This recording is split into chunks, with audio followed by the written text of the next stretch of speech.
Good evening. I'd like to put the case that questionable research practices are rarely an ethics violation, but instead are a systems problem that is long-standing and that we need to consider from a systems perspective. And that in particular, that putting an ethics framework around this limits our potential to deal with this pervasive and long-standing problem, and that a systems perspective will help that. To illustrate this, I wanted to quote from Doug Altman, who sadly passed away a couple of years ago, but founded the Centre for Statistics in Medicine in Oxford and spent a lot of his working life in trying to correct questionable research practices by giving people better guidance and working out systems corrections to the problem. So in an article written in frustration in 1994 in the BMJ entitled "The Scandal of Poor Medical Research," he said, "What, then, should we think about researchers who use the wrong techniques, either willfully or in ignorance, use the right techniques wrongly, misinterpret their results, report their results selectively, cite the literature selectively, and draw unjustified conclusions? We should be appalled. Yet numerous studies of the medical literature in both general and specialist journals have shown that all of the above phenomena are common. This is surely a scandal." And this was 25 years ago, and Doug had subsequently documented the history of the documentation of this problem that we now call questionable research practices. As a statistician, he wrote and tried to correct a lot of these through educational processes. One example of this is an article he did with his colleague Martin Bland about the right and wrong approaches to testing a before and after trial where you have a control group. And in this example, the flax group is the intervention group, the rice is the control group. You can see there's really no difference between the groups. But the authors here had done the pre-post analysis on the flax group and concluded that it was effective because the p-value was less than 0.05. He was writing about the ignorance of this as an inappropriate process, which I will note was not just an ignorance of the authors.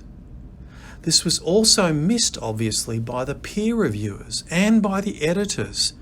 So this is a very pervasive ignorance that is not confined to the bad practices of the authors alone.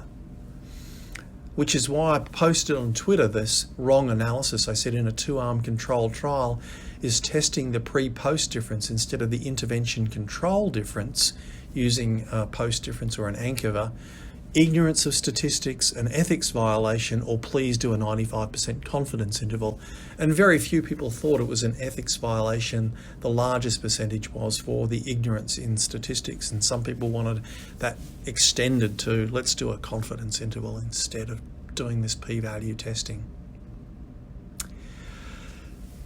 So, wrong techniques, either willfully or in ignorance, Doug Altman said. Well, Siskin's law would say if you have to choose between knavery and ignorance, choose ignorance. It's much more common. And I think that's illustrated by this analysis of health services research articles looking at, by their definition, questionable research practices. In this, they found a median of 6 questionable research practices per publication, and notably, less than 3% had 0 questionable research practices. And again note that this had passed peer reviewers and editorial processes without these things being picked up. This is why Doug Altman was concerned with trying to train not just the authors but the peer reviewers and the journals that also were ignorant about correct research practices and weren't fixing them up at what is a late stage in the process. Of course, it would be better to pick them up earlier, but they're being completely missed. So this is very pervasive. It's not just health services research. In a series in The Lancet in 2014, we tried to document avoidable waste in research, which included these questionable research practices. We found avoidable design flaws in 50%, non-publication of articles 50%, and poor and biased reporting in about 50%. And if you put those together, it comes up with the 85% waste in research. And this is across the whole of the biomedical research enterprise that we found this best documented in clinical trials, but documented in many other areas of biomedical research as well, suggesting that this is a pervasive systems problem again.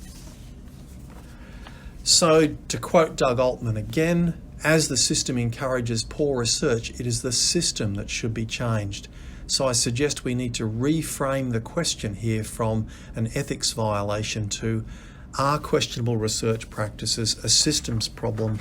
And the answer is yes. To deal with these, we're going to need funders, research institutions, peer reviewers, journal editors, authors, PhD students, and everybody involved in the research enterprise to work out how they can act and contribute to the reduction in questionable research practices. Thank you.